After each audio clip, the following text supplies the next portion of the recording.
Nous sommes avec Élie Korchia, président du Consistoire central de France. Merci d'être avec nous, votre présence va nous être précieuse. On parlera dans un instant, je ne sais pas si on peut évoquer ce sujet de façon légère, mais du manque de mobilisation des artistes, des joueurs de foot, des personnalités médiatiques autour de ce qui se passe en Israël. Est-ce qu'il est vrai ce manque de mobilisation? On évoquera ce sujet avec vous dans un instant. Le sommaire, tout de suite avec Émilie, le sommaire des 2 heures que nous allons passer ensemble.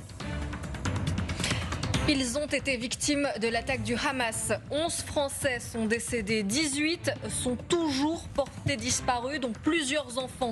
C'est le nouveau bilan dressé par la Première ministre Elisabeth Borne. Il y a quelques instants, vous entendrez l'appel désespéré de la grand-mère d'Ethan, 12 ans, probablement enlevée par le Hamas. Israël continue de traquer les terroristes sur son territoire et certains seraient encore cachés. On entend même parler de nouvelles incursions. Nous tenterons d'y voir plus clair avec le porte-parole de l'armée israélienne. Il sera notre invité ce soir. Nous parlerons aussi de cette population prise au piège dans la bande de Gaza. Plus de 1000 personnes auraient déjà péri dans la contre-offensive d'Israël. Jusqu'où Tsahal, son armée, peut-elle aller? On en discutera sur ce plateau. On parlera donc de Tel Aviv, nous parlerons de Gaza, nous parlerons également de la France et de la politique française relative à cette affaire. Mais restez avec nous parce que dans un instant, on découvre tous les jours sur ce qui s'est passé ce samedi à l'aube, n'est-ce pas? Nous évoquerons une forme de communication très violente du Hamas qui utilise les réseaux sociaux de ses victimes, de ses otages, de ses victimes décédées également pour prévenir la famille et parfois envoyer des images de la façon dont on a assassiné côté Hamas les otages en question, et nous verrons le témoignage absolument bouleversant d'une jeune femme, d'une jeune fille qui découvre sur Facebook ou sur les réseaux sociaux la façon dont on a mis à mort sa grand-mère, les vidéos de mise à mort de sa grand-mère. C'est abominable. Restez avec nous, nous écouterons le témoignage de cette jeune femme. En tout cas, restez avec nous, juste après la page de publicité, on se retrouve pour 2 heures ensemble, sans pub et sans interruption. À tout de suite.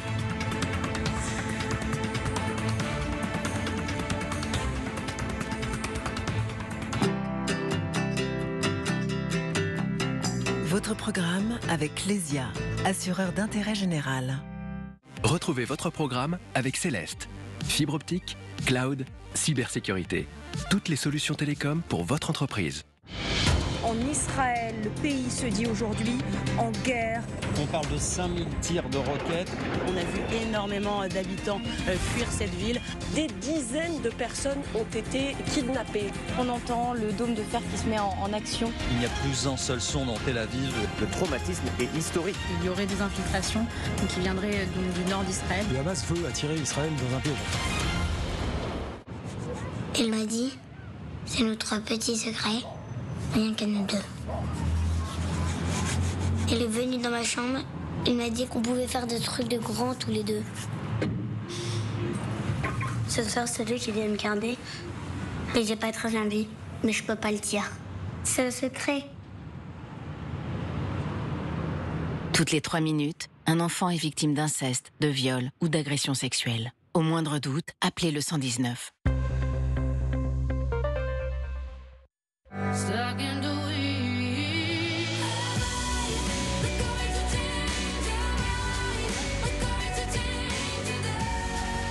Aqua Allegoria Forte, la nouvelle collection intense. Guerlain. Gêne, démangeaison, irritation, les effets de la mycose vaginale peuvent être nombreux. Une solution, Mycohydralin 500 mg. Un traitement sans ordonnance, efficace en une seule prise. Pour être libéré des irritations intimes, libéré des démangeaisons, libéré de l'inconfort. Mycohydralin, libérez-vous de la mycose vaginale. Tout médicament peut exposer à des risques, parlez-en à votre pharmacien. Et si on parlait des fabuleux outils qui ont fait mon succès? Tout ce que j'ai construit dans ma vie, je le dois uniquement à la force de mes bras. Tout comme toi, mon gars.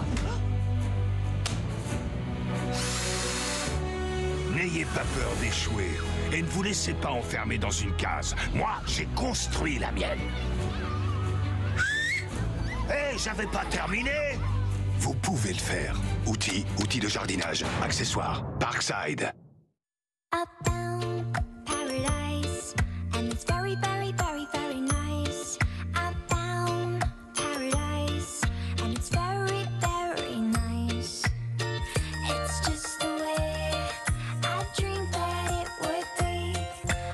Cuir Center, bien plus qu'un canapé. Votre nouveau canapé cuir ou tissu est à prix exceptionnel chez Cuir Center. Profitez-en dès maintenant. Alors, qu'est-ce qu'on a? Un smartphone bien piraté. J'ai reçu un SMS d'un numéro inconnu. J'ai paniqué et j'ai cliqué. En passant chez Bouygues Télécom, vous aurez une protection contre les messages frauduleux. Et les tentatives de piratage. Bouygues Télécom. Depuis plus de 100 ans, Danone a pour mission d'apporter la santé par l'alimentation à tous les âges de la vie. Pour permettre à toutes de devenir une championne. Produit laitier et d'origine végétale. Danone, partenaire officiel de Paris 2024. Danone, champion à tous les âges de la vie. Qui a dit que l'électrification ne pouvait pas vous surprendre?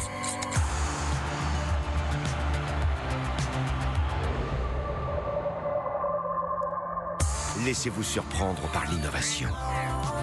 Nissan Qashqai e-Power, le plaisir de l'électrique, sans recharge.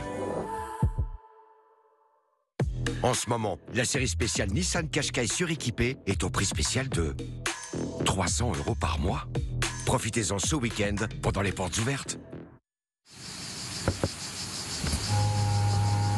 Vos papiers, s'il vous plaît. C'est votre véhicule? Ouais. Elle est belle, hein? Mais je vous la prêterai pas. Pardon? Ah, mais vous excusez pas, je vous la prêterai pas. Bonne journée. Le style est enfin accessible, mais n'en faites pas trop quand même. Citroën C3 est à partir de 99 € par mois. Portes ouvertes ce week-end.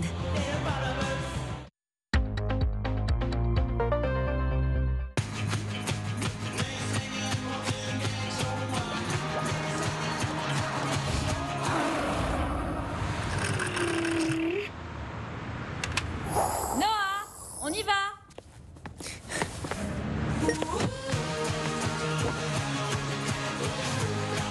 Kona nouvelle génération. Vivons sans limite. Kona électrique nouvelle génération à partir de 199 € par mois. Réservez votre essai sur Hyundai.fr. Enfin des lunettes françaises plus accessibles. En ce moment, chez Écoutez Voir, profitez de la qualité française avec jusqu'à 60 € offerts sur plus de 100 modèles Origine France garantie. Écoutez Voir, optique et audition, mutualiste, dispositif médical. Micha,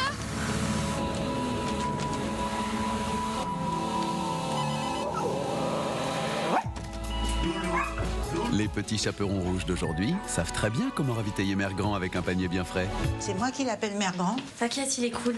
Oh, bah merci. Donc je disais, chez Aldi, les fruits et légumes frais sont livrés chaque jour en magasin. Et ça, c'est cool aussi. Aldi, place aux nouveaux consommateurs. Vous voyez la jolie voiture? Hop, vous la voyez plus. Eh oui, maintenant qu'elle a servi dans cette publicité, vous pouvez la retrouver chez Aramis Auto avec beaucoup d'autres voitures qui ont à peine roulé et jusqu'à 30% moins cher que les neuves. Trouvez votre nouvelle voiture sur aramisauto.com. Cofidis présente préjugé numéro 26. Les hommes ne supportent pas la douleur. Oula! Vous trouvez ça absurde? Nous aussi. Ce qui est loin d'être absurde, c'est une mensualité de 150 € pour un prêt de 8 000 €. Rendez-vous sur cofidis.fr. Le crédit qui fait la différence. Il existe un monde de liberté et d'aventure, mais impossible de l'explorer depuis un canapé. Sortez de chez vous et vivez-le en vrai. Nouvelle Jeep Avenger 100% électrique, conçue pour le monde réel. Nouvelle Jeep Avenger, le SUV compact, à partir de 299 € par mois. Élu voiture de l'année. On peut appeler ça le bazar. Nous, on appelle ça la vie. Continuez à profiter de la vie. On sera toujours là pour ranger. Ikea.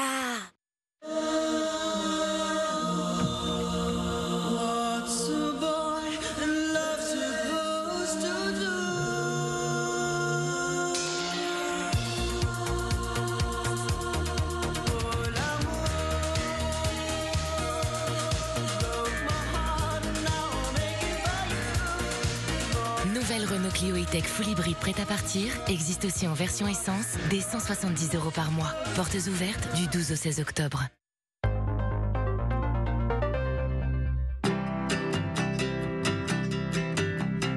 Votre programme avec Clésia, assureur d'intérêt général.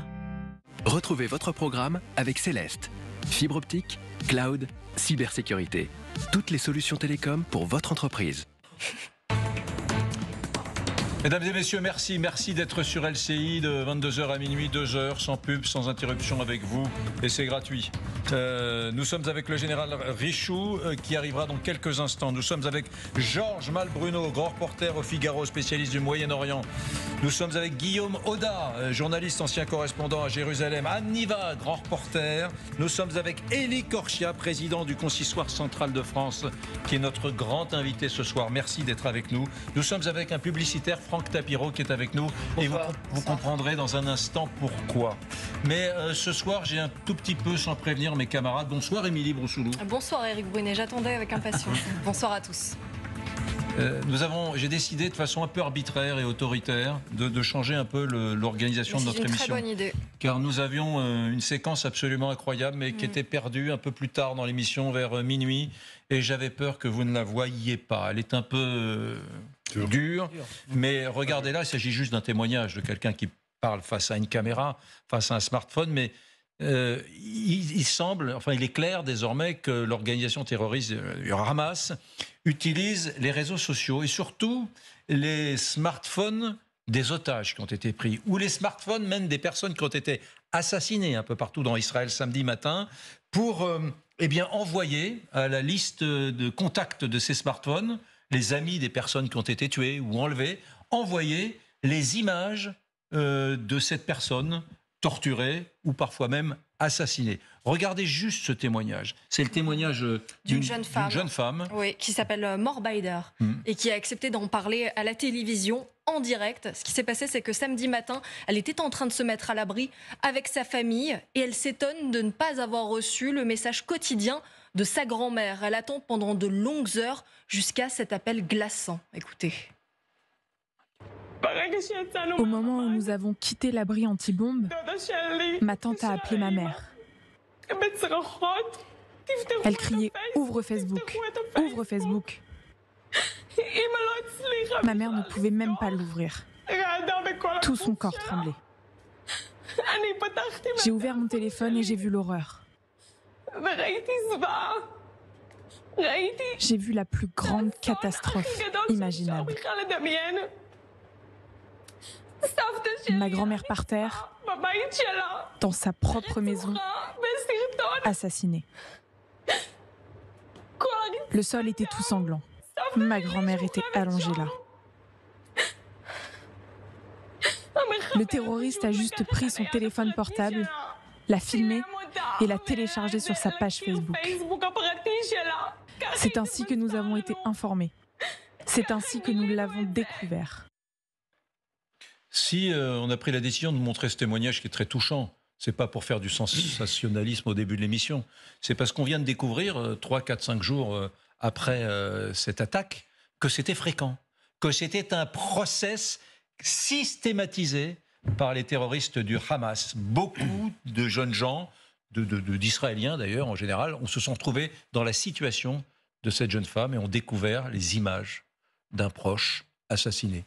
Oui, ce n'est pas le seul cas. Ce n'est pas le seul cas de ce qu'on peut considérer comme l'inimaginable, l'indicible. Il n'y a pas de mots sur cette horreur. Alors, c'est pas nouveau l'utilisation de l'image comme arme de terreur, parce que c'est du terrorisme, la terreur. C'est pour ça qu'il faut appeler ça évidemment une organisation terroriste et non pas un Hamas qui ferait des crimes de guerre. Non, on n'est pas dans le militaire, on est dans la terreur. C'est pas la première fois, mais on est monté un cran dans l'horreur absolue. Informer des familles en envoyant sur les réseaux sociaux des otages qui ont été tués, c'est un pas franchi. Et c'est un pas franchi, pourquoi, me semble-t-il? Parce que ça cherche à frapper toute une population, et on le voit également en dehors du territoire israélien, frapper, créer du post-traumatique, parce que tout ça crée des traumas, ça cherche à déstructurer une société à court et à moyen terme. C'est ça l'objectif de cette image de barbarie. Élie Korchia, on a l'impression qu'il n'y a aucune limite dans la barbarie de ces terroristes. Exactement, c'est ce qu'on découvre jour après jour depuis l'horreur de la découverte de ces attaques samedi 7 septembre. C'est-à-dire qu'on est face à une mouvance terroriste islamiste qui ne commet pas un acte. On a eu dans notre pays et dans d'autres sociétés occidentales à connaître un acte terroriste majeur. Là, on est face à un système qui mélange la guerre et les actes terroristes. Et donc, on comprend bien que c'est une guerre terroriste où tous les moyens sont bons. Dans mes fonctions, non pas de président du Consistoire de France, mais d'avocat, quand j'ai plaidé aux côtés des victimes dans des affaires terroristes, que ce soit en 2012, dans l'affaire Mera, ou que ce soit dans les affaires Charlie Hebdo, Hyper Cacher, rappelez-vous, les terroristes, alors c'était pas le Hamas, c'était plus Al-Qaïda ou d'autres mouvances, mais se filmer avec une caméra GoPro. Pourquoi ? Parce qu'il y avait cette jouissance à se filmer en commettant des attentats, en tuant l'autre, pour ensuite se servir de ces images. Là, le Hamas va encore plus loin. Il veut, et c'est très juste, se servir de ces moyens de communication pour filmer les actes, mais en même temps pour créer une terreur décuplée à travers les familles et à travers les connaissances des familles. Et c'est ça qui est terrible, parce que ça crée effectivement un sentiment diffus de terreur. Et vous avez raison, c'est important que toutes celles et ceux qui nous écoutent comprennent enfin, je crois qu'on le dit suffisamment, mais c'est important de le rappeler, qu'on n'a pas affaire à des faits de guerre. Si on en parle, et je pense que c'est pour cela aussi qu'on en parle autant, c'est parce qu'on a bien compris que derrière ça, c'est la mouvance terroriste qui menace un pays, une démocratie comme Israël, et on comprend les enjeux que ça peut avoir derrière. Bien, nous voulions juste ouvrir sur ce sujet, parce que hier, nous avons eu ici même un débat sur le Hamas. Certains utilisaient le mot résistance, pas ici, hein. Résistance, voilà, la résistance, c'est les forces françaises de l'intérieur en 40 qui n'ont jamais fait d'incursion en Allemagne pour aller enlever des enfants, des femmes, des adultes et des grands-parents, les assassiner, montrer leur... Donc vraiment, j'ai fait ça dans une espèce d'intérêt pédagogique. Peut-être y a-t-il des adolescents, des jeunes qui regardent LCI ce soir, voilà. On n'est pas dans la résistance. On a oublié quelque chose sur cette vidéo, et c'est le publicitaire qui vous le dit. C'est que c'est pas seulement pour terroriser les gens, c'est pour recruter d'autres terroristes. On l'a vu avec Mohamed Merah, où il se filmait, et je ne rappelle pas les faits, les personnes qui ont vu d'ailleurs ces vidéos-là, et j'en fais pas partie heureusement, ne dorment plus depuis. Ils ont comme jouissance non seulement de filmer ce qu'ils font pour terroriser, c'est clair, ceux qui le verront, mais pour recruter des jeunes qui commettront eux-mêmes de nouveaux faits. Et il faut le savoir qu'aujourd'hui, voilà pourquoi...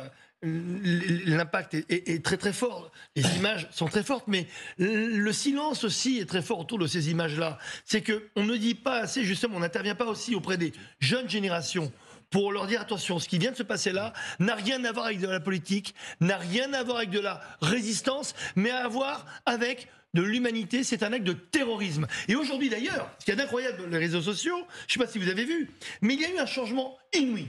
Quand vous allez sur Wikipédia, et que vous tapez Hamas, il y avait marqué mouvement terroriste islamique jusqu'à hier. Et ce matin, comme par magie, le mouvement terroriste islamique devient mouvement de résistance islamique. On est en train de manipuler le cerveau, de manipuler le cerveau des gens aujourd'hui et leur dire le Hamas, c'est un acte de résistance. Vous imaginez Jean Moulin découper la tête des enfants des généraux nazis ? Est-ce qu'on peut imaginez de donner le nom de résistants, qui sont l'honneur de la France, à des gens pareils? Comment peut-on oser? Et comment un parti qui se dit politique, mais plutôt dans l'indignité absolue, peut utiliser le mot résistant pour signifier et qualifier l'inqualifiable, pour transformer un acte de terroriste en un acte héroïque de résistance. Il faut se réveiller un petit peu, parce que voilà, la petite musique, non seulement diffusée par la France indigne, que l'insoumission aujourd'hui ne la mérite même plus, ils sont dans l'indignité, mais qui commencent à faire passer la petite musique chez nos jeunes, dans le monde entier. Et les jeunes se reconnaissent là-dedans. Ça paraît inouï, ça paraît horrible, mais c'est malheureusement une réalité. Alors les amis, un point Guillaume, très court. Oui, ce qui a été dit, la Commission européenne a tapé du poing sur la table par le biais de Thierry Breton aujourd'hui, qui met en garde et Meta, donc Facebook et Zuckerberg, et Elon Musk et Twitter, pour limiter la propagation de ce type d'images de propagande sur les réseaux sociaux. Voilà. Franck Tapiro, mesdames, messieurs, si ce publicitaire survolté est aujourd'hui dans notre plateau ici, qui est habituellement extrêmement apaisé, c'est qu'il a poussé un coup de gueule. Il a poussé un coup de gueule, fallait pas l'inviter. Il a poussé un coup de gueule, et tout commence peut-être lundi, il y a dans Paris, Émilie, une manifestation. Oui. Voilà. Il y avait une manifestation en soutien à Israël lundi à Paris, donc. Et parmi ces manifestants, il y avait l'animateur de TF1, Arthur, que nous connaissons bien. Il était à la fois triste, mais aussi en colère. Il a pointé du doigt le silence de ses collègues. Écoutez-le, il était au micro de Paul Larouturou pour TF1 Info. Et vous avez partagé un gros coup de gueule sur Instagram cette nuit. Oui, je suis un petit peu en colère parce que mes amis du métier sont très silencieux, très discrets. Je ne comprends pas pourquoi. On est là quand il s'agit de toutes les causes et celle-ci, c'est comme le Bataclan, quoi. Donc je suis sidéré par le silence de mes camarades. Mais il n'est jamais trop tard. Alors là, ça c'est fabuleux parce que j'ai quand même écouté ça 2 fois. Je me suis... Donc il y aurait donc, Franck Tapiro, une sorte de politiquement convenable, correct, chez les acteurs, comédiens, les intellectuels, les gens du spectacle, je sais pas, enfin voilà, ses collègues, les gens du cinéma, de la télévision, qui fait que finalement... On pourrait plaindre les Palestiniens, par exemple, je mets les pieds dans le plat, hein, les Palestiniens, ce qui est assez fréquent d'ailleurs dans le monde de la gauche bien pensante, mais en revanche, on aurait plus de mal à exprimer les choses dès lors qu'il s'agit des Israéliens, où je remets les pieds dans le plat encore plus, des Juifs, c'est ça l'idée ? Vous avez dit le mot, attention, ça s'appelle un soutien à géométrie variable. Voilà pourquoi, avec Arthur, on s'est appelé... Et quand j'ai fait cette vidéo, non seulement moi, ça me choquait de ne pas voir non seulement ce qu'il appelle le métier, donc les animateurs, les comédiens, les musiciens, les magiciens, comme le chantait Aznavour à l'époque, mais moi je rajoute, où étaient les entrepreneurs et où sont les sportifs ? Pourquoi c'est choquant ? Pour plein de raisons. C'est-à-dire que vous auriez aimé que Kylian Mbappé dise j'ai pleuré quand j'ai vu cela. Mais je vais vous dire pourquoi. D'abord parce qu'Israël ne défend pas ni les Israéliens ni les Juifs aujourd'hui, ils défendent nos valeurs. Et aujourd'hui, on ne se rend pas compte que le combat qui est mené là-bas est un combat contre le terrorisme. Il faut sortir de l'axe politique parce que sinon on va aller complètement dans le mur, on va passer à côté de la vraie situation, premièrement. Deuxièmement, ce qui est extraordinaire, c'est que les gens ont peur de soutenir, parce qu'il faut le dire ici, je le dis en présence de M. Corsia, parce qu'il y a des victimes juives, et en plus, le pire malheureusement, c'est qu'elles sont israéliennes. Et pourquoi c'est compliqué pour eux, ou pour elles, de soutenir cette cause ? Je vais vous l'expliquer très simplement. Parce qu'ils se disent, alors, je vois mon public, si je m'exprime en montrant que je suis triste pour ces victimes, on va dire d'un autre côté que je ne soutiens pas la cause palestinienne. Mais vous imaginez la bêtise, et je vais vous l'expliquer pourquoi. La meilleure façon aujourd'hui de soutenir la cause palestinienne, c'est au contraire d'abord de dire non au terrorisme et de rendre hommage à ces victimes. Pourquoi ? Ce ne sont pas des victimes israéliennes, ce sont des victimes humaines. Et aujourd'hui, soutenir la cause palestinienne, c'est quoi ? Désolidariser le Hamas de la cause palestinienne. N'oublions pas que même s'ils ont été élus, je le rappelle, à 77%, le Hamas prend en otage la cause palestinienne. Donc, en soutenant la cause, en disant non au terrorisme, on ne demande pas plus. Je ne demande pas à Kylian Mbappé ou à Dupont de faire un bisou sur la bouche de Bibi avec un drapeau israélien, mais de dire, quelle que soit votre opinion, nous sommes tous unis contre le terrorisme. Écoutez bien cette phrase, vous pouvez la reprendre, c'est la vôtre.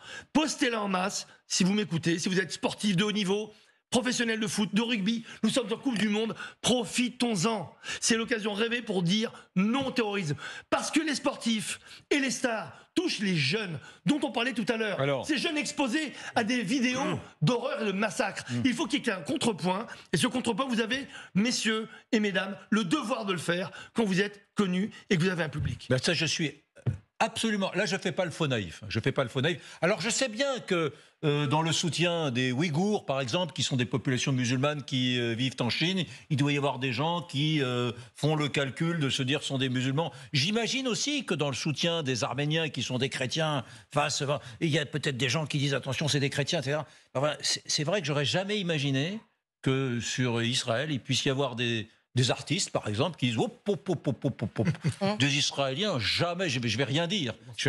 C'est pas beau, c'est pas sympa ce qu'on a vu des gens assassinés comme ça dans leur kibbutz, mais je vais pas le parler. Je le dirai à la machine à café, mais je le dirai pas devant un micro.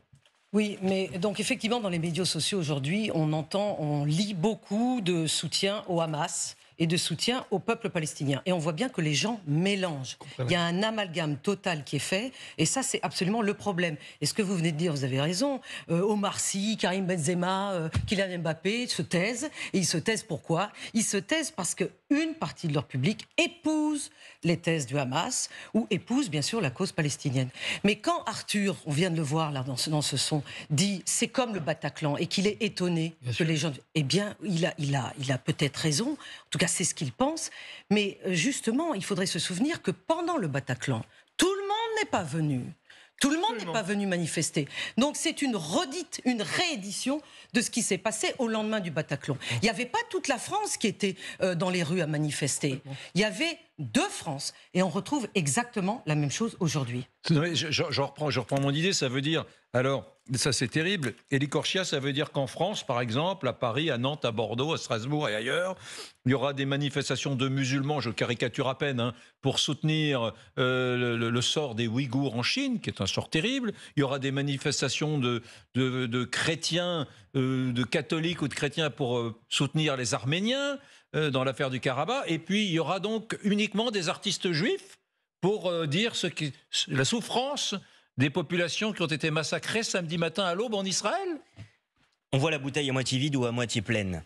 C'est vrai, j'entends ce qu'on dit autour de ça sur les artistes, le show business, voire même le monde de la culture en général, qui normalement est assez prompte à monter au créneau sur ces valeurs normalement, qui devraient être celles de la liberté que l'on défend. Moi, je voudrais juste revenir sur un point qui me paraît essentiel à ce sujet. La question qui se pose, c'est pas la cause palestinienne. Quand on a parlé de l'islamisme radical qui a tué avec des actes terroristes, qu'est-ce qu'on avait dit? Et je l'avais entendu notamment à plusieurs reprises dans les procès où nous étions. On a dit qu'en fait, ces terroristes dévoyaient l'islam de par l'islamisme radical dont ils portaient le discours. Ici, avec ce qui se passe depuis samedi, mais tout le monde doit bien comprendre une chose, et s'il faut faire preuve de pédagogie, il faut le faire. C'est-à-dire qu'ils sont en train, ces terroristes du Hamas, de dévoyer la cause palestinienne. C'est ça la vraie question. Ce n'est pas aujourd'hui une question, tu parlais des jeunes, vis-à-vis de la nouvelle génération et de tous ceux qui nous écoutent ici. Il faut bien comprendre que ce n'est pas une question des Palestiniens contre les Israéliens. Quand on tue des enfants, on n'a jamais vu ça depuis la Seconde Guerre mondiale, quand on tue des enfants juifs qui sont en Israël. On ne les tue pas seulement parce que c'est un crime de guerre entre Israéliens et Palestiniens. Ce sont des terroristes qui tuent, qui décapitent, qui mettent les mains liées à des petits bébés ou à des enfants pour les tuer, simplement pour créer la terreur. Donc c'est cela qu'il faut dire. Et donc là, effectivement, dans ce cas-là, on ne comprend pas que tout le monde ne se lève pas pour dire c'est une horreur ce qui s'est passé. Et vous avez tout à fait raison de rappeler le Bataclan. Quand on voit ces jeunes qui ont été tués les uns après les autres, 260 victimes qui allaient à un festival de musique. Pour la paix. Bien sûr. Pour la paix, pour militer pour la paix. Et n'oublions pas, puisqu'on dit tout ici, n'oublions pas que le pire, le plus cynique dans cette histoire, c'est que les kibboutz qu'ils ont attaqués, les kibboutz dans lesquels ils sont rentrés pour pénétrer dans les domiciles et tuer après les uns et les autres des vieilles personnes, des jeunes, des enfants, ce sont des populations qui étaient les plus enclines à prôner la paix entre les Israéliens et les Palestiniens. Ce sont les populations qui étaient dignes du parti travailliste des années 50, 60, 70, 80. Ce sont ces populations-là qui sont les plus fortement impliquées dans la volonté de paix dans la région, qu'ils ont attaquées, qu'ils ont massacrées. Donc c'est vous dire qu'on n'est plus du tout dans une question politique, on est vraiment dans une question de la haine terroriste. C'est l'État originel, c'est 1948... le projet social de Ben Gourion et de la création d'Israël. Le terrorisme est un fascisme d'aujourd'hui et c'est ce fascisme d'aujourd'hui qu'il faut combattre comme on a combattu le nazisme ou le fascisme. Et la double peine sera vécue par le peuple palestinien à nouveau parce qu'ils vont servir de bouclier. Parce qu'ils vont évidemment planquer les otages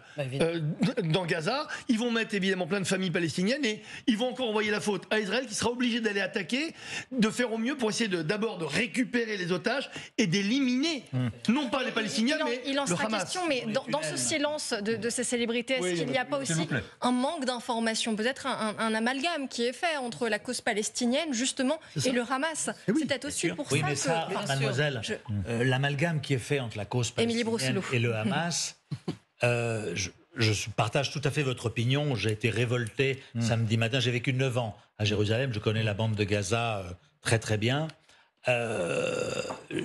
J'ai été sidéré. je ne voulais pas le croire lorsque j'ai vu des soi-disant, oui, des sympathisants du Hamas, journalistes, rapporter depuis les localités israéliennes. Parce que si vous voulez, avant, on était dans une guerre, dans un jeu guerrier macabre, hein, mais qui faisait... Bon, pas trop de morts dans une guerre de basse intensité. Donc vous aviez des roquettes, une réplique israélienne, on rasait le gazon, comme disait l'armée israélienne, et le Qatar payait, on en reprenait pour une. Là, c'était différent. C'était différent parce que je pense que c'est bien d'être dans l'émotion. Il faut être dans l'émotion. L'émotion a été considérable, je la comprends. Il faut condamner. Moi, je suis pour un État palestinien, pour 2 États, comme tout le monde, mais il y a des actes qui sont absolument condamnables. Là, on a dépassé l'entendement. Ce que je veux dire, c'est que je pense qu'il y a une frustration, vous l'avez bien décrite, de votre part, de la part d'un certain nombre de membres de la communauté juive, mais pas que, vis-à-vis d'un certain nombre d'artistes, souvent de confession musulmane, qui considèrent qu'effectivement, ils devraient aller plus loin. Et ils devraient aller plus loin. Il devrait aller plus loin parce qu'on doit être pour la création d'un État palestinien si on veut faire plaisir aux Israéliens. Ça n'est pas avec la politique du gouvernement extrémiste israélien qu'on aura la paix. Mais donc, il faut 2 États, très bien. Mais il faut dire les choses. Lorsque le Hamas, qui est classifié terroriste, qui est pas on y reviendra, une organisation djihadiste classique, qui a des méthodes djihadistes mais qui n'est pas djihadiste, utilise ces méthodes-là. Simplement, ce que je veux dire aussi, c'est que, et ça, je pense qu'on ne l'a pas assez perçu, il y a de la frustration aussi de l'autre côté, et qui nous est adressée à nous, médias, en nous disant on n'a pas assez vu, au cours de ces années, dans les médias français, les effets néfastes de l'occupation. On n'en parle pas. Ça a de la racine politique. De quelle occupation, excusez-moi? De l'occupation israélienne. Mais Gaza n'est plus occupé par l'Israélien depuis 2005. Les Palestiniens en Cisjordanie condamnés à Gaza. Mais l'attentat s'est passé de Gaza en Israël. Soyons, excusez-moi, sinon on va parler du Haut-Karabakh, etc. Mais soyons précis, on parle de Gaza. Précis. Mais la Palestine, ou l'État palestinien, mais vous avez raison. C'est Gaza et la Cisjordanie et Jérusalem. Vous avez raison. Si tu veux, c'est là où il y a une incompréhension. Et on doit faire attention. On doit faire attention parce que le fossé est en train de se creuser. Il faut condamner absolument avec des mots très très fermes. Mais il faut aussi parler des victimes palestiniennes lorsqu'elles ont lieu. L'autre jour, je crois que c'est chez vous, Bertrand Badi a dit une phrase très juste. La vie d'une famille palestinienne équivaut à la vie d'une famille israélienne. Tout le monde est d'accord, mais vous savez... Parfois, hélas, Eric, ça fait 35 ans que je couvre ce conflit. Parfois, je peux vous le dire, on a le sentiment que ce n'est pas tout à fait le cas. Voilà, c'est tout. Et j'exprime ce qui est exprimé par un certain nombre de personnes en France. Voilà. Mais ça ne doit pas nous empêcher, comme tu l'as dit, d'appeler à la condamnation. Il faut dire les choses telles qu'elles sont, mais il faut les dire dans un sens comme dans un autre. Et surtout, il ne faut pas les dire maintenant, on ne peut pas faire de rétropédalage en disant parce qu'on n'a pas assez parlé des victimes palestiniennes, on ne va pas se plaindre, on ne va pas rendre hommage aux victimes israéliennes. Moi, c'est cette collision qui ne marche pas pour moi. C'est une malhonnêteté, une injustice. Je ne parle pas de toi. Aujourd'hui, dans les réseaux, on dit oui, mais pourquoi on parlerait que des victimes israéliennes? Mais parce qu'on vient les assassiner. Ce qui s'est passé il y a 20 ans, c'est regrettable aussi, mais parlons déjà et condamnons les attentats du moment. Franck Tapiro. Mais ce n'est pas vrai. On parle aussi des victimes du côté de la bande de Gaza, des civils qui sont tués. On en parle aussi. Ça, c'est... Attendez, les amis. L'attentat, excusez-moi, a eu lieu du Hamas vis-à-vis des Israéliens, à ce que je sache. D'abord, je vous rappelle juste qu'on a les 2 bilans. S'il vous plaît. D'abord, Malbruno a raison. On parle peu de la situation difficile, dure, épouvantable des 2,2 millions de Gazaouis qui vivent dans des conditions de merde. Au-delà de ça, Eric, laissez-moi terminer. Aux racines politiques du conflit. Sinon, cela dit, je voulais juste conclure ce mini-débat par une idée très simple. C'est qu'on peut aujourd'hui être un artiste ou un joueur de football et dire, je vais vous dire une chose, moi je suis pour 2 États. Palestiniens et israéliens. Ou bien, je vais vous dire une chose, la politique colonialiste d'Israël est scandaleuse, par exemple. La barbarie, non. La barbarie, samedi matin, voilà. C'était un attentat terroriste barbare qui a fait couler le sang d'enfants. C'est la politique scandaleuse colonialiste d'Israël qui a mené le Hamas à monter cette opération. Je voudrais juste vous dire, je vais faire un teasing. Bien sûr que si. Pas du tout. Non, les amis, ça devient... Mais non, mais arrêtons. C'est la division de la société israélienne qui a donné l'idée au Hamas. Elle a raison. Non, les amis. Il faut le dire. Tapiro, vous viendrez plus. Mais non, excusez-moi, je ne veux pas... comprends plus rien. Mais je vais vous dire pourquoi. Non, maintenant 10 secondes. Excusez-moi, je reviens. Gaza, vous êtes bien d'accord, est géré par qui depuis 2005 Par le Hamas. Ah donc, ok. Mais ça, je suis prison à ciel ouvert. Donc le Hamas gère ne peut pas empêcher les Gazaouis de sortir que personne ne pense. Stop, les amis, c'est l'anarchie. C'est l'anarchie. Stop. C'est l'anarchie. Donc, on referme cette parenthèse. Et des artistes, c'était un micro-événement dans l'événement. Je voulais juste vous dire que tout à l'heure, à midi, j'étais sur RTL, où je présente une émission qui s'appelle Les auditeurs ont la parole, et j'ai demandé aux équipes de prendre des appels qui viennent de francophones de Gaza. Tout à l'heure, je vous ferai écouter une conversation que j'ai eue avec une femme, une mère de famille, etc., qui vit à Gaza, qui était francophone, il y a beaucoup de francophones, et qui m'a dit, c'était intéressant, vous verrez ça, qui m'a dit, on sent qu'elle ne porte pas les Israéliens dans son cœur, mais qui m'a dit, si cette affaire n'est pas de la propagande, si c'est vrai que des gens ont été assassinés, etc., c'est scandaleux, je suis mère, je suis sœur, et je ne peux pas accepter une seconde qu'on ait tué des enfants, des femmes, etc. Un premier point, cette femme est assez touchante, et je termine en lui disant, est-ce que vous avez une grande confiance dans le Hamas ? Elle me répond juste non. Donc ce que je veux dire, c'est qu'à Gaza, parmi les 2,2 millions d'habitants, il y a des gens qui disent oui, le Hamas nous représente, etc. Mais il y a 50 nuances de gris. Voilà, stop. Voilà. Maintenant, on arrête.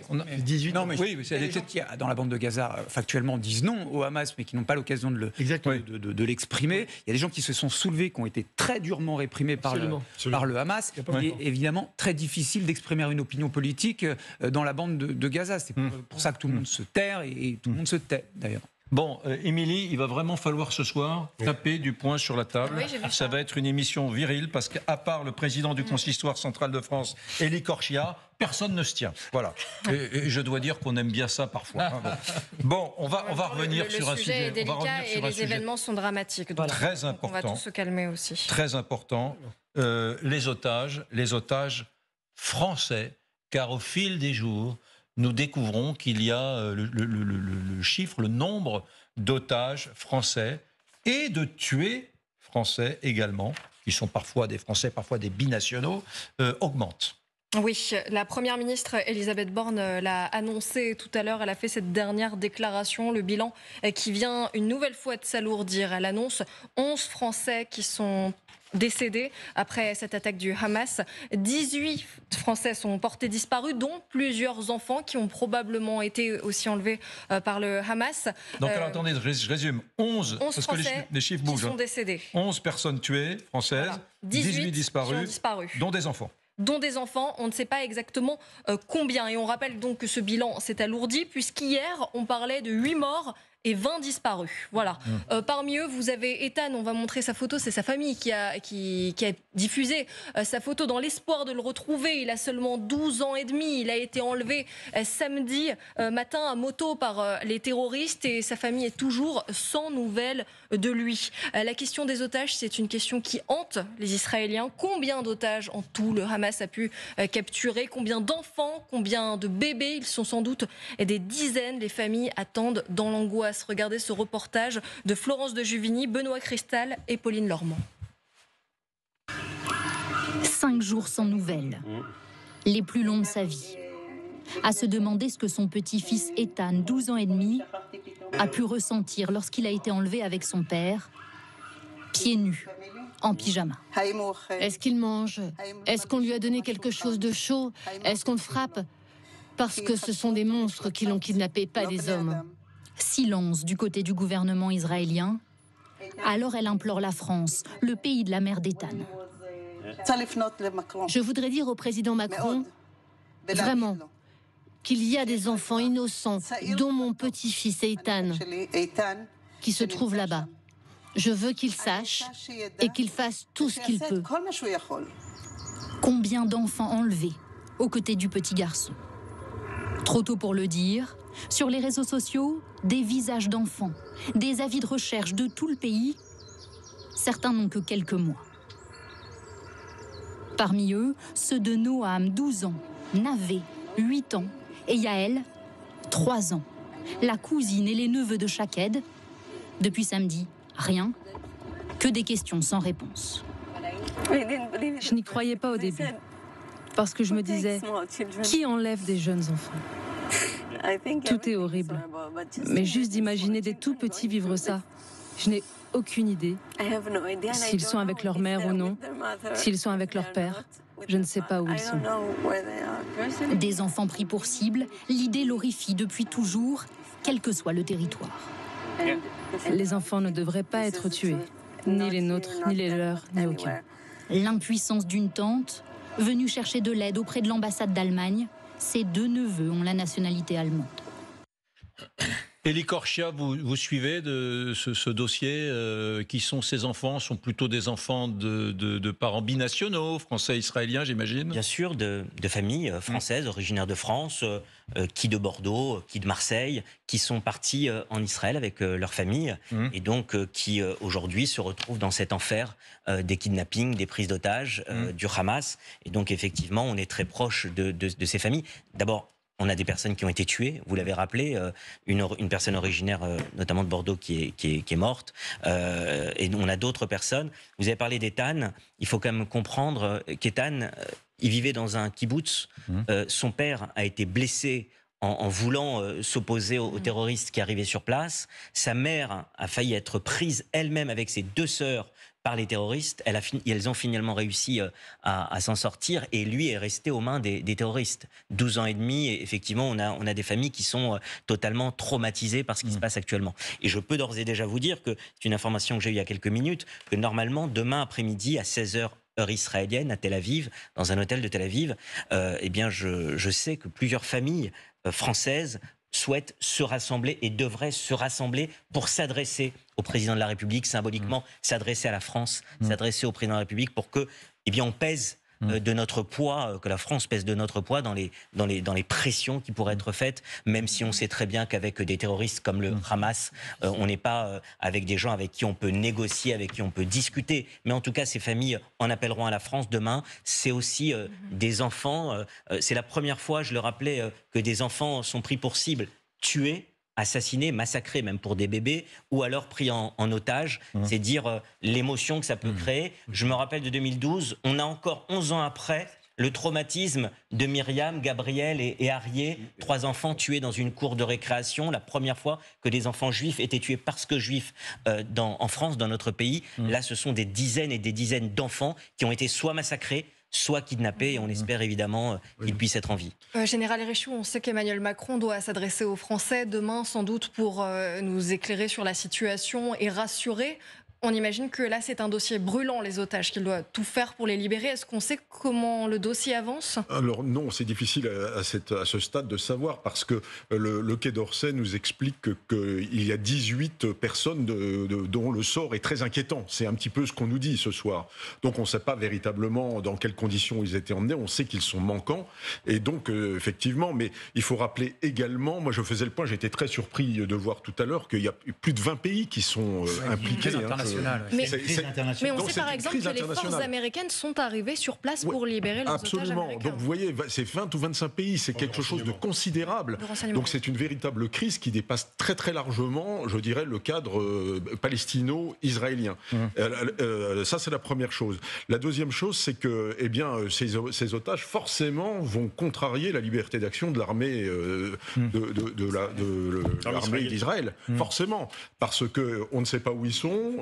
Quelle va être la réponse de Hamas lorsque Israël va attaquer Gaza? Où sont-ils? Quelle est la position d'Israël vis-à-vis de ses enfants? C'est-à-dire que généralement Israël défend pied à pied la moindre vie.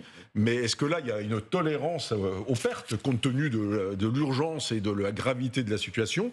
On ne le sait pas. En tout état de cause, c'est un élément central, je dirais, dans les plans militaires, vraisemblablement. Comment ramener ces enfants sans qu'ils soient tués? Si je peux me permettre, il y a 2 éléments qui sont, je crois, nouveaux dans cette crise en matière d'otages. D'abord, vous l'avez dit, il y a une multitude de nationalités, donc il y a une internationalisation de la crise. Et d'autre part, il y a un phénomène de masse. J'ai été otage en Irak avec Christian Chesneau, on était deux. Dans une crise d'otage, alors en général, j'ai l'habitude de dire, il y a une règle qui consiste à dire un otage mort et un otage qui n'a pas de valeur. Donc quand vous êtes seul otage, sauf si c'était par Daesh, on n'a pas intérêt à vous tuer. Là, vous avez des dizaines et des dizaines et des dizaines d'otages. Donc, ils peuvent tout à fait se livrer à des exécutions sordides au début pour empêcher Israël, par exemple, d'avancer dans la bande de Gaza militairement, et ensuite négocier. Parce que je pense que le Hamas négociera comme il l'a fait dans le passé. Pour revenir à nos otages français ou franco-israéliens, on a quand même quelques... Alors, la France n'a pas de relation avec le Hamas depuis, même au plan des services de renseignement, depuis 2003, qu'elle considère le Hamas comme un mouvement terroriste. Cela étant, dans ces crises-là, on sait faire. La France va appeler le Qatar, qui est le financier du Hamas, et qui est le financier du Hamas et le sponsor politique du Hamas, et qui peut jouer un rôle de médiateur. Il y a aussi les services de renseignement égyptiens, l'Égypte avec laquelle la France a de très bonnes relations, l'Égypte est présente à Gaza, et les services de renseignement égyptiens savent ce qui s'y passe, et on l'a d'ailleurs appris aujourd'hui, l'Égypte et la Turquie essaient de négocier sur cette affaire. Je pense que ni côté Hamas, ni côté israélien, le problème, la survie des otages aujourd'hui n'est pas la priorité, y compris chez les Israéliens, parce que l'ampleur du choc a été telle qu'il doit y avoir une réponse d'abord militaire. Donc on peut craindre, hélas, et surtout pour des gosses de 12 ans, ce qui est comme... Quand on est, je veux dire... C'est un traumatisme, c'est déjà un traumatisme quand vous avez 40 ans que vous êtes enlevé, à 12 ans vous emmenez dans je ne sais pas où, c'est terrible. On avance, je voudrais qu'on parle des actes antisémites en France. On parlait tout à l'heure de la France. Écoutez Gabriel Attal, écoutez Gérald Darmanin. Ces deux ministres se sont exprimés sur le sujet. D'abord, Gérald Darmanin qui vient d'annoncer un dispositif conséquent pour protéger des lieux où il pourrait y avoir des juifs et des manifestations d'antisémitisme. Là, il était en train de... juive avec Gabriel Attal aujourd'hui à Sarcelles dans le 93. Vous y étiez ? Bien sûr. Élie Korchia. Là, c'était ce matin, le ministre de l'Intérieur. Écoutez-le. Il y a 500 lieux désormais, des écoles, des synagogues, des endroits où les Français de confession juive ont l'habitude d'aller, de vivre tout simplement au sein de notre République, qui sont désormais protégés par 10 000 policiers et gendarmes. Et je crois que c'est très important que tous les Français de confession juive sachent qu'ils sont protégés, quel que soit le coin du territoire national, ici en banlieue parisienne, comme bien sûr partout en France. Et écoutez le nouveau ministre de l'Éducation nationale, qui fait d'ailleurs un début assez tonitruant dans ce gouvernement, Gabriel Attal. Écoutez. Il y a des alertes qui nous sont remontées ces dernières heures et ces derniers jours avec des élèves de confession juive qui ont pu faire l'objet d'agressions dans leur établissement, avec certains appels qui ont pu être relayés de la part de collectifs d'extrême gauche à venir tracter ou manifester devant des établissements scolaires, des établissements publics ou des établissements de confession juive. Et je veux dire, de ce point de vue-là, que nous serons totalement intraitables. Nous ne laisserons rien passer. Il a parlé d'actes bien précis, notamment de croix gammées qui auraient été dessinées sur un tableau dans une classe dans les Hauts-de-Seine, et aussi des élèves de confession juive qui auraient fait l'objet d'agressions. Moi, j'ai entendu encore autre chose. J'ai entendu qu'il rapprochait ce que vous dites, c'est-à-dire des élèves de confession juive, et quelques mots plus tard, Gabriel Attal dit « collectif d'extrême gauche ». Juifs agressés, collectif d'extrême gauche. Bon, c'est pas la première fois qu'on parle de la gauche radicale et de son antisionisme qui peut parfois déborder, mais là, c'est exprimé simplement. Il dit il y a des agressions, voilà, il y a des collectifs d'extrême gauche qui appellent à des mouvements... En tout cas, ce qui est sûr, c'est que... Vous ne découvrez pas ça. C'est pas une nouveauté. Ce qui est sûr, c'est qu'en tout cas, on a eu un discours, et ça c'est important de le dire, très ferme et très fort. Il n'y a pas de signaux faibles en matière d'antisémitisme, surtout après des faits tels qu'on les a vécus, et avec ce qui risque de se passer dans les prochains jours et l'instrumentalisation, la tentative d'importation du conflit en Israël qui pourrait avoir lieu. Je pense que c'est très important. Élie Korchia. Il y a eu un discours comme ça du ministre de l'Intérieur et du ministre de l'Éducation nationale dans une école à 8h du matin ce matin, quand on sait ce qui a pu se passer il y a quelques années sur notre territoire. Très bien, il a été ferme. Cela dit, soyons clairs, compte tenu de la nature ultra-communautarisée de notre pays. Comment voulez-vous que ce conflit ne s'exporte pas en France? Il est déjà là. Il est déjà là. Toujours dans ma petite émission sur RTL à midi, il y a un petit répondeur à 13h quand on commence avec des gens qui laissent des messages. Voilà. Là, pour la première fois, je n'ai pas pu diffuser les messages qui m'étaient laissés parce qu'il y avait 50% de salles juifs et il y avait 50% de salles arabes. Voilà. Donc il est exporté. Je vais vous dire, qu'il y ait une importation et une tentative d'importation, ça a déjà commencé. Il y avait 750, il y a 2 jours, il y avait 750 signalements sur la plateforme Pharos, nous disait le ministre de l'Intérieur. Ce matin, il nous disait qu'il y en avait déjà plus de 1500. Et 50 agressions, enfin 50 faits antisémites déjà recensés en 3-4 jours. Donc évidemment qu'il y a des problèmes et qui vont se poser. La seule chose que je veux vous dire, et je pense qu'il peut y avoir une évolution positive en la matière, il faut bien espérer que la situation, que l'histoire nous apprend des choses, c'est que je crois vraiment, et on en parlait tout à l'heure hors plateau, je pense vraiment que beaucoup de nos concitoyens qui n'ont rien à voir avec Israël, qui n'ont rien à voir avec les problématiques du Proche-Orient, qui n'ont rien à voir avec les Juifs, se disent que ce qui est en train de se passer là depuis samedi, c'est quelque chose qui peut les concerner aussi. Et que ce sont les valeurs de la liberté, c'est les valeurs de la démocratie qui sont en jeu. Et ça, je crois que beaucoup de nos concitoyens s'en rendent compte. Vous avez raison, il y a encore des gens qui sont dans la stigmatisation, les Juifs, les Arabes, ce qui se passe en Israël, le Proche-Orient. Mais je crois qu'il y a quand même une prise de conscience plus forte qu'avant sur le fait que ce qui se passe aujourd'hui avec les attaques du Hamas, avec le mouvement terroriste qui a tué ces enfants, ces adultes en Israël de façon sauvage, ça peut avoir une implication aussi en France. Renaud Pilin, je suis d'accord. Je vous trouve, pas exagérément, mais un tantinet optimiste sur ce sujet. En tout cas, c'est vrai, hein? Non, en tout cas, je crois que le pire n'est jamais certain. 2 petits points. Premièrement, depuis 5 jours, je trouve qu'il faut saluer en France un calme. Il y a un calme. On sait qu'il peut y avoir des tensions communautaires, on l'a vu dans le passé. Pour l'instant, il y a un calme, il faut surveiller les choses. Il y a effectivement une hausse des actes antisémites. Il y a effectivement sur Pharos, mais c'est un doublement, c'est pas, pardonnez-moi, il faudrait, on le regrette toujours, mais c'est pas des dizaines de milliers de signalements. On aurait pu craindre, en tout cas, moi, pour avoir discuté avec des spécialistes de sujet, on aurait pu craindre plus.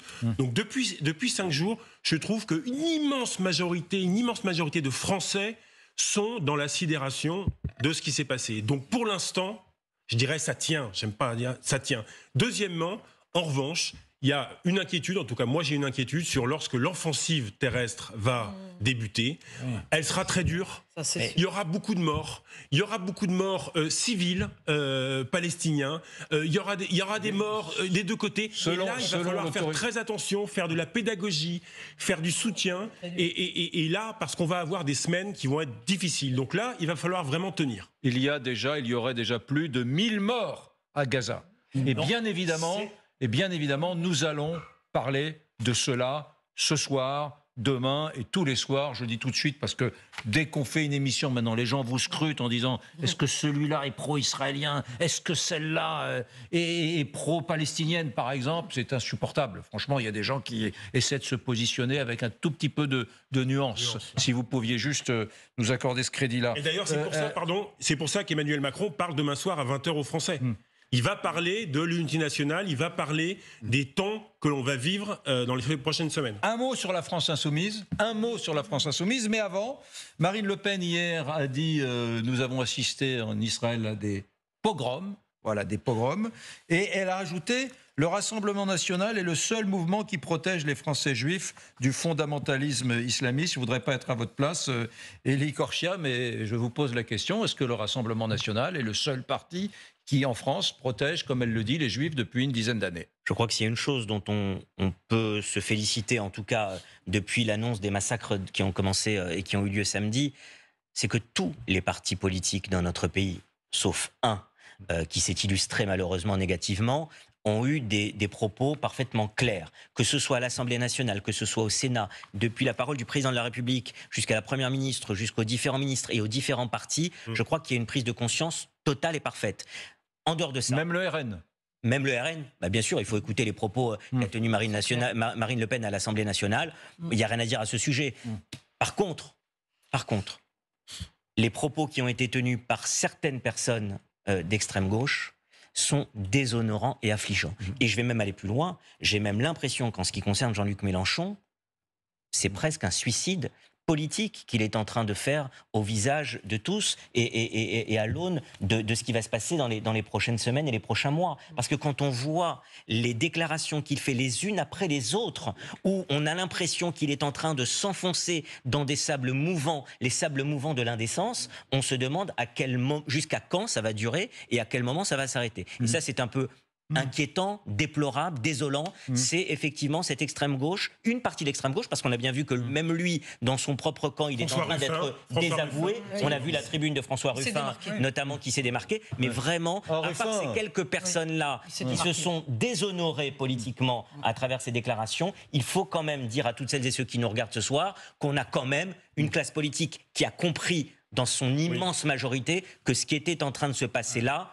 c'était effectivement le combat contre le terrorisme. Et quand vous dites qu'il va falloir voir ce qui va se passer dans les prochaines semaines, il faudra bien penser que lorsque le World Trade Center a été attaqué, a été touché, il y avait aussi une internationalisation, il y avait des gens de nombreux pays qui étaient morts dans le World Trade Center. Là, ce qui va se passer, c'est l'éradication qu'il faut qu'Israël parviennent à mettre en œuvre de toutes les infrastructures. On ne tuera pas le Hamas comme on n'a pas tué l'État islamique. Mais on sait très bien qu'il y aura... Mais Guillaume, éradiquer ce qui fait aujourd'hui la force du Hamas et ces infrastructures qui sont évidemment à Gaza. Mais il y aura beaucoup de victimes. Les amis, on y va. Guillaume Oda. Une question. Comment ce Jean-Luc Mélenchon, que j'ai interviewé et qui est probablement un des personnages les plus brillants, en tout cas les plus cultivés de la classe politique, peut-il faire ce choix jusqu'au boutiste? Parce qu'au fur et à mesure, les images tombent d'Israël. On découvre des trucs qui ne sont pas vraiment exaltants. Donc le décalage est encore plus considérable entre la parole de Mélenchon et la réalité et la violence barbare. Ma question, est-ce que c'est tout simplement du cynisme? C'est-à-dire, il y a 600 000 Français juifs, donc en termes d'électeurs, c'est 600 000 bulletins de vote, alors qu'il y a plusieurs millions de Français musulmans. Et donc, voilà, il fait ce pari-là. C'est quoi ce qui est absurde pour moi? Puisque, encore une fois, c'est pas parce qu'on est musulman qu'on est un soutien du Hamas. Bien sûr. Très loin, sans... Faux, à mon avis. Mais bref, quel est le calcul de Mélenchon? Je ne sais pas, je ne suis pas dans la tête de M. Mélenchon. En tout cas, j'entends ce qu'il dit, et moi, j'aurais envie de dire que si Jean-Luc Mélenchon est convaincu que le Hamas n'est pas une organisation terroriste, puisqu'il ne le dit pas, eh bien, qu'il dise qu'il en est convaincu, qu'il l'assume, qu'il en est convaincu. Donc, soit c'est ça, soit, alors là, je vais même aller plus loin, peut-être que l'antisionisme de Jean-Luc Mélenchon le conduit presque à de l'antisémitisme. En tout cas, on peut se poser la question, et Jean-Luc Mélenchon s'est complètement discrédité dans ses propos. Guillaume Oda, même question. Moi, je dirais que d'un point assez factuel, il y a une problématique Mélenchon et l'actualité internationale de manière générale. On se souvient des positions de Jean-Luc Mélenchon au moment du soulèvement en Syrie. Il a ouvertement soutenu l'intervention de M. Poutine en Syrie aux côtés du régime de Bachar el-Assad. Et ça avait posé d'immenses problèmes parce qu'on sait dans quelles conditions ces bombardements se sont déroulés et se déroulent encore d'ailleurs en Syrie au profit du régime de Bachar el-Assad. Donc il y a cette problématique-là qui est posée. Puis le deuxième point, je pense que là, M. Ruffin le démontre, il n'y a pas de problématique à dire les choses. Être partisan du dire, ça permet de ne pas se décrédibiliser sur le reste. Ça permet de dire notamment, et par exemple, qu'à un moment donné, quand on va passer dans cette offensive terrestre qui va être effectivement effrayante et terrible à Gaza, on va pouvoir la documenter en parlant des civils palestiniens qui vont mourir sous ces bombes. On pourra le dire de manière crédible à partir du moment où on aura dit de manière crédible aussi qu'un point a été franchi dans ce qui s'est passé ce samedi 7 octobre 2023, où on y a sciemment éliminé des enfants, des femmes, des vieillards qui se cachaient dans leurs abris, leurs caves, dans leurs immeubles, parce qu'ils étaient israéliens et juifs. Il y a quelque chose de l'ordre de l'ethnique qui s'est joué. Et il n'y a pas de difficulté à le dire. Qualifier les faits, ça n'est pas se disqualifier.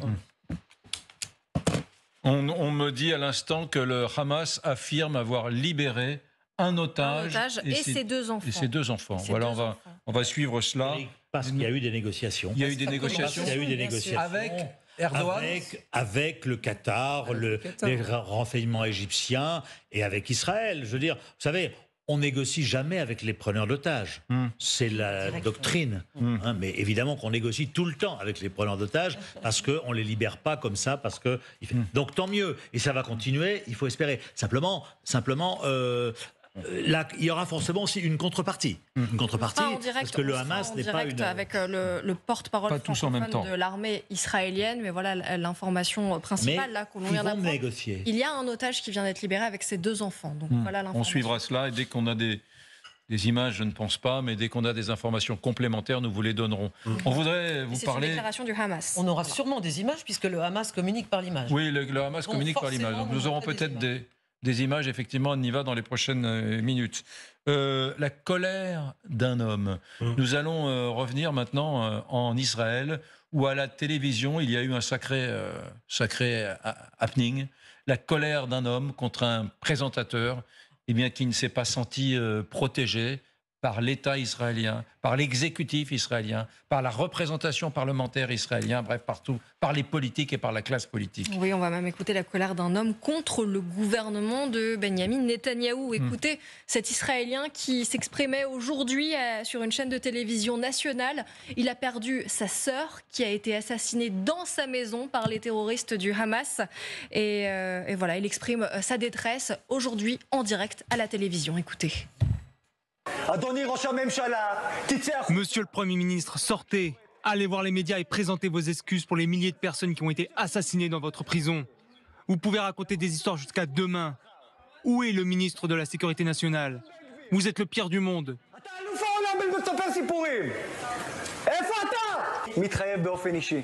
Je suis personnellement engagé, je m'occuperai de vous un par un. Des 120 membres de la Knesset, du Premier ministre et des autres. De toute la milice qui a été formée contre le peuple d'Israël. Nous, le peuple d'Israël, de droite, de gauche, amoureux de l'État d'Israël, nous sommes prêts à mourir pour lui. Nous sommes les résidents du Sud. Nous avons le sens de l'État dans notre chair. Je comprends votre douleur, mais vous savez, il y a beaucoup de choses que nous refusons d'aborder de nos jours. Pas de mensonge, monsieur. Il y a une nation qui a été renversée. C'est clair, n'inventez rien, n'inventez pas d'histoire. C'est clair, n'inventez rien.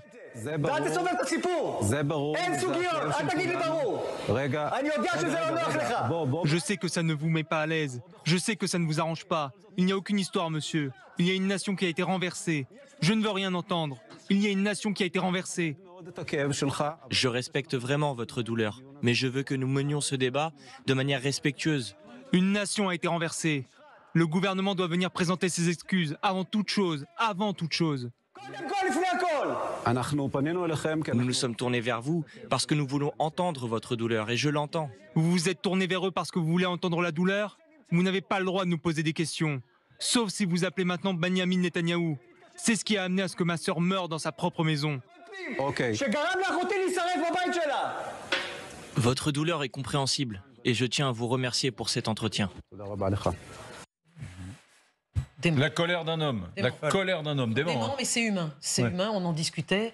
Et puis surtout, moi, je salue les médias, la démocratie très vivace des médias en Israël. Ah oui, ça, qui sont capables, voilà, ça pour ça. Ils sont coriaces. Ils sont coriaces et ils ont raison de diffuser ça aussi. Premier point. Deuxième point très rapide parce qu'on est au téléphone avec le porte-parole de l'armée israélienne, le colonel Olivier Rafovitch. Mais juste très rapidement.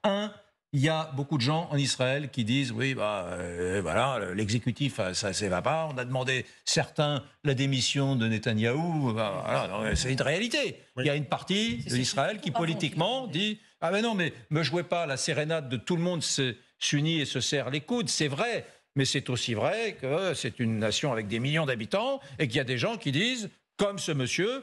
Nous n'avons pas été protégés, on demande des comptes. Et pour l'instant, juste un mot, après les contacts qu'on peut avoir, moi que je peux avoir en Israël encore ce matin, effectivement, il faut savoir qu'Israël sort de longs mois de crise politique très importante, on l'a vu avec des manifestations tous les samedis d'anti-Netanyahou, donc c'était vraiment une société extrêmement divisée. Depuis samedi, la société fait bloc. Moi, on me raconte vraiment, elle fait bloc avec des gens de toutes obédiences, de tous âges. Moi, on me racontait des anti et des pro-Netanyahou qui ne se parlaient plus depuis des mois dans des immeubles, font des gâteaux ensemble pour les soldats réservistes.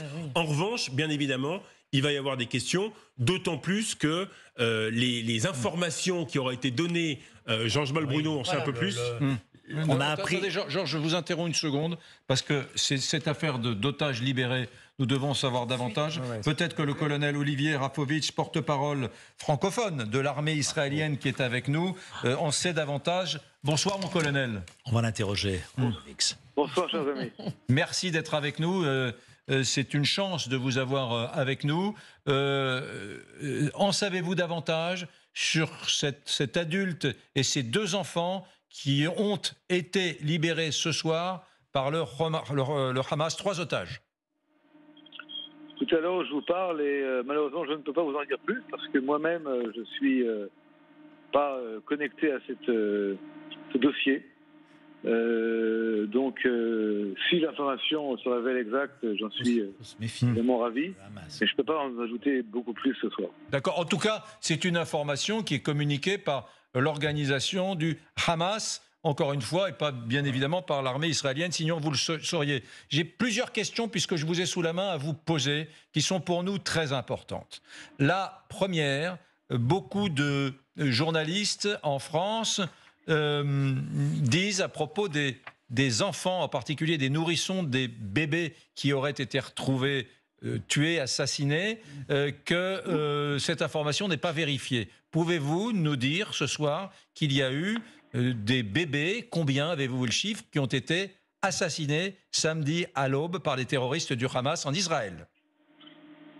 Dans les villages de Kfar Aza et Be'eri, entre autres, des centaines de personnes ont été assassinées dans des conditions atroces.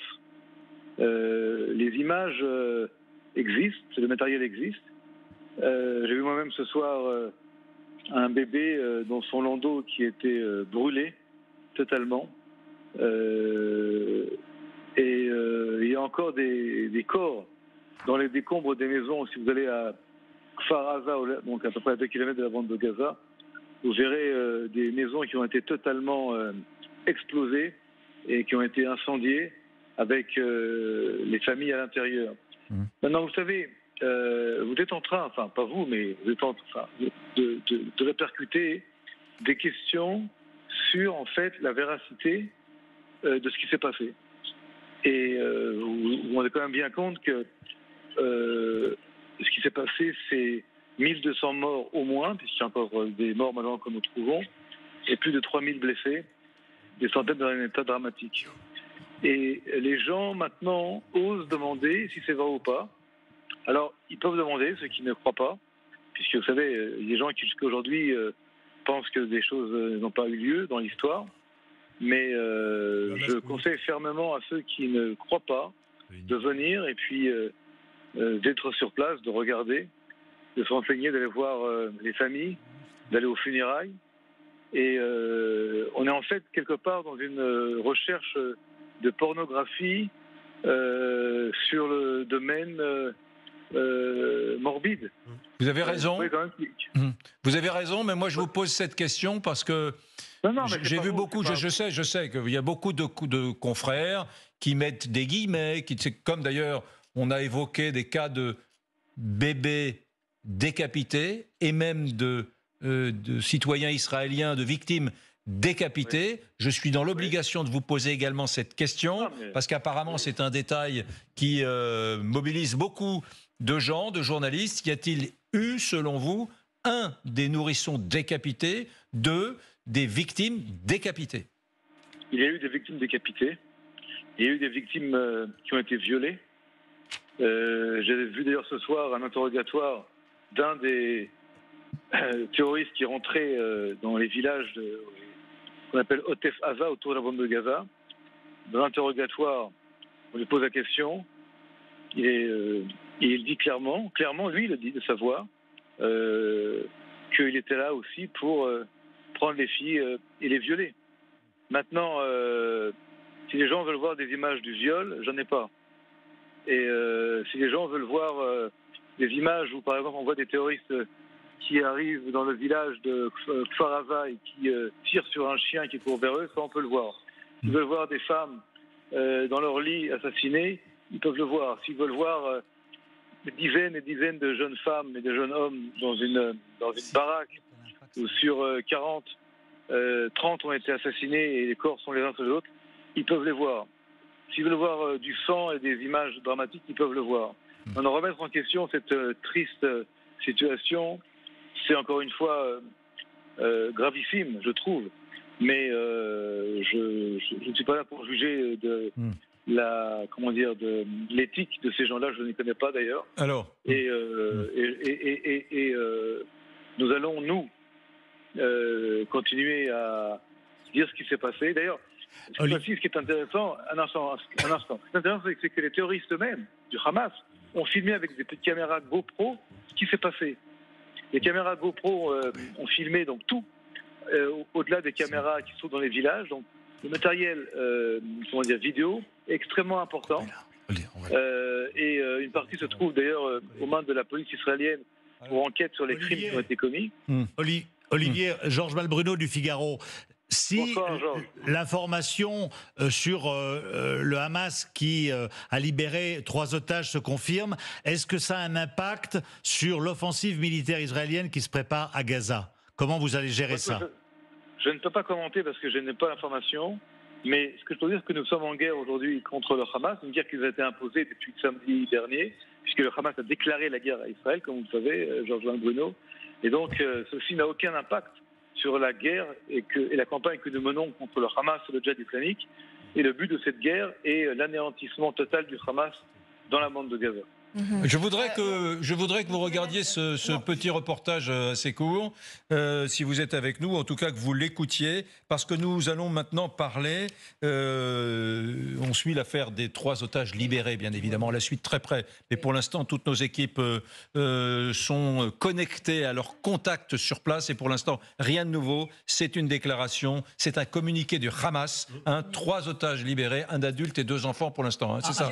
C'est un communiqué du Hamas que relaie la chaîne Al Jazeera, et notamment sur site en anglais, donc qui précise qu'une femme et ses 2 enfants auraient été libérés par le Hamas. Tout ça sorti d'une vidéo que le Hamas diffusera à un moment ou un autre sur ses canaux de propagande. D'accord. Al Jazeera, propriété du Qatar, médiateur habituel. Donc, espérons. Mais ce qui raconte que le Qatar est évidemment... En attendant que nous ayons d'autres informations sur ces 3 otages libérés, mesdames, messieurs, nous allons parler avec le colonel Olivier Rafovitch, porte-parole de l'armée israélienne. C'est pas rien, donc c'est important qu'il soit avec nous. Nous allons parler de la sécurité du territoire. Regardez ce reportage de notre journaliste Liseron Boudoul, que vous avez déjà dû croiser bien des fois, mon colonel. Ce reportage sur le terrain et sur la question des terroristes du Hamas infiltrés en Israël qui sont ou seraient toujours sur le territoire israélien.